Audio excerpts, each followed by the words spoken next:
बुद्ध की कहानियां भले ही आज के समय की न हो, लेकिन उनकी कहानियां मानवीय भावनाओं से जुड़ी हुई हैं। इसीलिए वे आज भी हमारा मार्गदर्शन करते हैं। यही कारण है कि बुद्ध की कहानियां अत्यंत लोकप्रिय हैं। इसीलिए आज हम आपके लिए बुद्ध की एक लोकप्रिय कहानी लेकर आए हैं, जिसका शीर्षक है जब कोई अपमान करता है। यह जीवन से जुड़ी कहानी है और इसलिए सभी को पसंद आती है।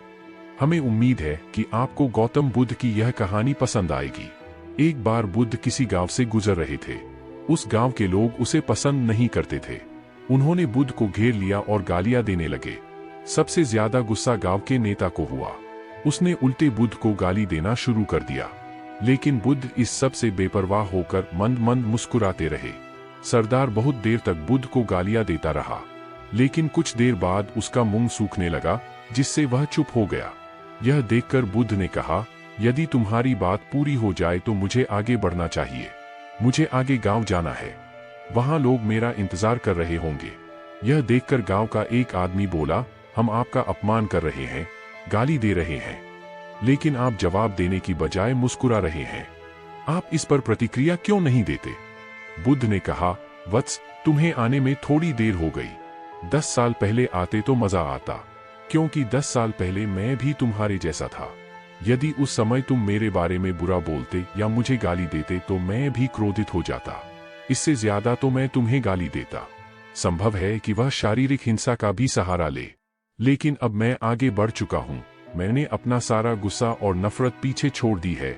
अब मैं उस जगह पहुँच गया हूँ जहाँ तक आपकी गालियाँ नहीं पहुँच पाती।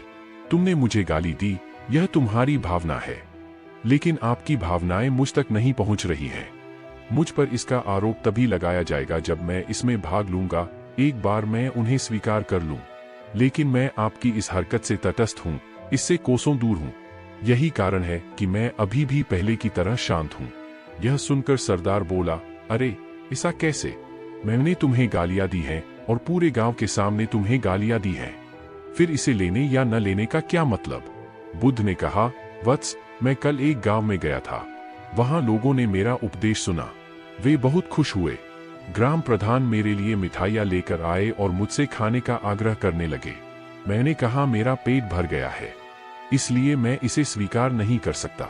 यह सुनकर वह व्यक्ति मिठाई वापस लेकर चला गया, क्योंकि जब तक मैं कुछ न लूं, कोई मुझे कैसे दे सकता है? इसमें मेरी सहमति तो आवश्यक है ना? हाँ, यही तो है। एक आदमी ने बुद्ध का समर्थन किया। बुद्ध ने फिर पूछा, जब मैंने मिठाई लेने से इनकार कर दिया तो उन्होंने इसका क्या किया होगा? हो सकता है उसने अपने परिवार के बीच मिठाइयां बांटी हों, एक व्यक्ति ने उत्तर दिया। बुद्ध ने कहा, तुमने ठीक कहा। ठीक उसी मिठाई की तरह तुम मेरे लिए गालियां लेकर आए हो और चाहते हो कि मैं उन्हें स्वीकार कर लूं। लेकिन भाई, मैं उन्हें नहीं लेता। अब बताओ, तुम उनका क्या करोगे? इसका उस शख्स के पास कोई जवाब नहीं था। बुद्ध ने फिर कहा, मुझे तुम पर दया आती है वत्स। अरे मुझे तो गुस्सा तभी आएगा जब मुझे ये गालियां मिलेंगी, और जब मैं गालियां नहीं खाता तो क्रोध का प्रश्न ही नहीं उठता। सरदार ने बुद्ध की बात पर कोई प्रतिक्रिया नहीं दी। शायद वह कुछ सोच रहा था। बुद्ध ने कहा, मैं अपनी आंखों से देखता हूं कि गाली एक कांटा है, जो देने वाले और लेने वाले दोनों को क्रोध से पागल कर देती है। तो फिर तुम ही बताओ, मैं आंखों से भी कांटों पर कैसे चल सकता हूँ? आंखें रहते हुए मैं गालियां कैसे खा सकता हूँ? और होश में रहते हुए मैं क्रोध कैसे कर सकता हूँ?